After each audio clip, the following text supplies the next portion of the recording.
কর্মসূচিতে স্বাস্থ্য ভবন অভিযানে ধুন্ধুমার, বিক্ষোভকারীদের চাপে ভাঙল ব্যারিকেড। স্বাস্থ্য ভবন ঘেরাও কর্মসূচি ছিল আশা কর্মীদের। ন্যূনতম ভাতা বৃদ্ধি, বকেয়া প্রদান, ছুটি সহ একাধিক দাবিতে স্বাস্থ্য ভবনে আশা কর্মী সংগঠন।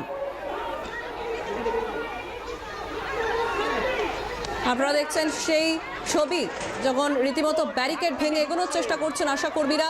স্বাস্থ্য ভবন ঘেরাও কর্মসূচি আশা কর্মীদের।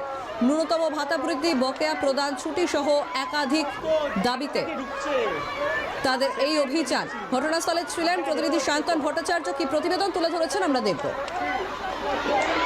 আশা কর্মী ইউনিয়ন ও পৌর স্বাস্থ্যকর্মী ইউনিয়নের পক্ষ থেকে সল্টলেকে স্বাস্থ্য ভবনের সামনে একেবারে স্বাস্থ্য ভবন অভিযানের ডাক দেওয়া হয়েছে এবং দেখা যাচ্ছে যে রাজ্যের বিভিন্ন প্রান্ত থেকে আশা কর্মীরা এবং যারা পৌর স্বাস্থ্যকর্মী রয়েছে কন্ট্রাকচুয়াল, তারা আজকে কিন্তু এই স্বাস্থ্য ভবনের সামনে বিক্ষোভ দেখাচ্ছেন এবং ইতিমধ্যেই দেখা যাচ্ছে স্বাস্থ্য ভবন যে অভিযান, সেই অভিযান ঘিরে কিন্তু এখানে পুলিশই এখানে নজরদারি চলছে এবং পুলিশ স্বাস্থ্য ভবনের সামনেই তাদেরকে আটকে দেয়।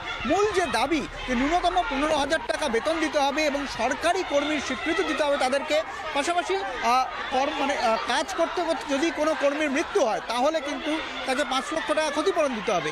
এই একগুচ্ছ দাবি রয়েছে এবং গত 23শে ডিসেম্বর থেকে লাগাতার তারা কর্মবিরতি করছেন এবং 16 দিনে পড়েছে এই কর্মবিরতি।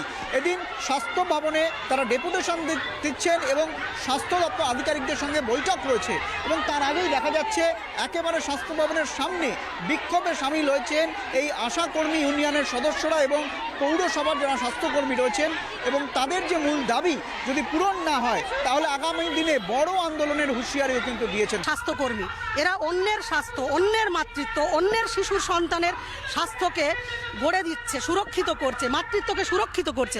কিন্তু এই আশা কর্মীরা তারা বেতন ভাতা ঠিকমতো পাচ্ছে না, যেটুকু পায় অত্যন্ত কম, যেটা সমাজে বলা যায় না। 5,250 টাকা। আমাদের দাবি হচ্ছে 15,000 টাকা ন্যূনতম রাজ্য সরকারকে ভাতা দিতে হবে।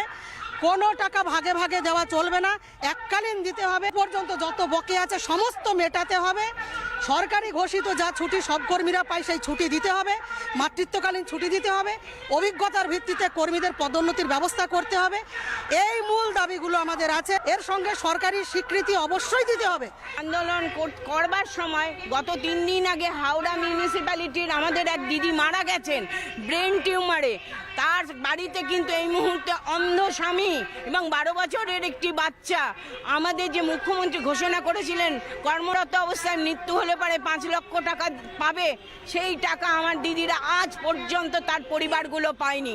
যার জন্য বাধ্য হয়েছে, আমরা বারবার আবেদন করছি যে আমাদের সঙ্গে আলোচনায় বসুন। আলোচনায় যদি না বসে, এখানে আরেকটা বলে রাখার দরকার, এখানে পৌরসভাগুলোতে হুমকি আসছে, মেয়েদেরকে ভয় দাঁড়ানো হচ্ছে।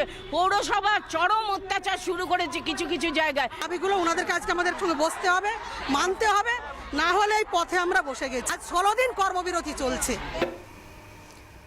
এই গোটা বিষয় নিয়ে কেন্দ্রীয় প্রতিমন্ত্রী সুকান্ত মজুমদার, তার কি প্রতিক্রিয়া আমরা শুনবো।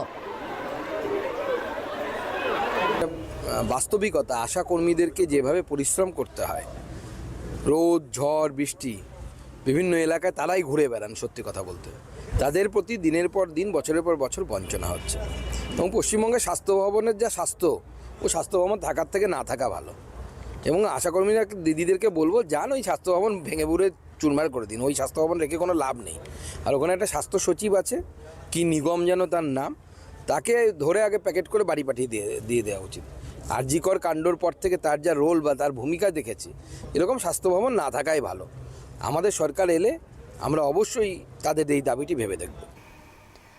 এই গোটা বিষয় নিয়ে আমরা প্রতিক্রিয়ার জন্য কথা বলেছিলাম ফোন লাইনে তৃণমূল নেতা বৈষ্ণব চট্টোপাধ্যায়ের সঙ্গে এবং বিজেপি নেতা সজল ঘোষের সঙ্গে। কি বলছেন তারা, শুনুন।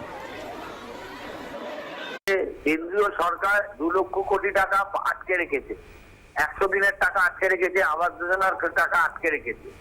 সেই জায়গায় দাঁড়িয়ে এই আর্থিক অনটনের মধ্যে রাজ্য সরকার যতটা বেনিফিশিয়ারিদের দেওয়ার চেষ্টা করছে, সাহায্য করার চেষ্টা করছে। এখন সমস্ত স্তরের কর্মীদেরই বুঝতে হবে, আশা কর্মীদেরও বুঝতে হবে যে যদি আর্থিকভাবে কেন্দ্রীয় সরকার আমাদেরকে বঞ্চনা করে, সেই জায়গায় দাঁড়িয়ে তাদের সমস্ত দাবি মেটানোটা এই মুহূর্তে সম্ভব কিনা এটা বিবেচনা করতে হবে। স্বাস্থ্য ভবনে গেলে তো হবে না, তার সঙ্গে সঙ্গে এটাও তাদের মাথায় রাখতে হবে যে আর্থিক যে যে প্রতিবন্ধকতা তৈরি করছে কেন্দ্রীয় সরকার রাজ্য সরকারকে হ্যাকেল করার জন্য, ওরা যেন তার মধ্যে না পড়েন।